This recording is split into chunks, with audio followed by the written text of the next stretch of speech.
કુંવરજી બાવળિયા જૂનાગઢના પ્રવાસે વરસાદની આગાહીને પગલે લીધી મુલાકાત। કુંવરજી બાવળિયાએ અધિકારીઓ સાથે કરી બેઠક। તમામ પ્રકારની તૈયારીઓ સાથે તંત્ર સજ્જ જણાવ્યું। બાવળિયાએ તમામ વિભાગના અધિકારીઓને જરૂરી સૂચના અપાઈ છે। ઘેડની સમસ્યાના કાયમી નિરાકરણ માટે પણ કટિબદ્ધ।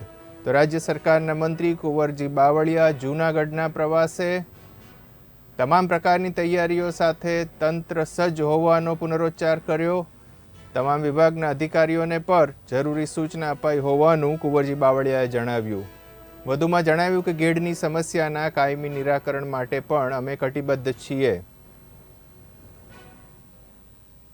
ભારે વરસાદ જે વિસ્તારોમાં થવાની શક્યતાઓ છે એને ધ્યાનમાં રાખીને આદરણીય માનનીય મુખ્યમંત્રી આદરણીય ભૂપેન્દ્રભાઈએ ગઈકાલે જ બધા જ જિલ્લાઓમાં જિલ્લા વહીવટીતંત્ર અને દરેક જિલ્લાઓની અંદર એકાદ બે મંત્રીશ્રીઓને પણ મોકલીને આગામી દિવસમાં વધારે વરસાદ થાય તો એના માટેના તકેદારીના ભાગરૂપે શું પગલાં લેવા એના ભાગરૂપે દરેક જિલ્લામાં જવાબદાર મંત્રીઓને જવાબદારી સોંપીને મોકલ્યા છે। એના ભાગરૂપે જૂનાગઢ ખાતે સવારે મેં અમરેલી ખાતે પણ એક આ રીતે જિલ્લાના વહીવટીતંત્ર સાથે મિટિંગ લીધી।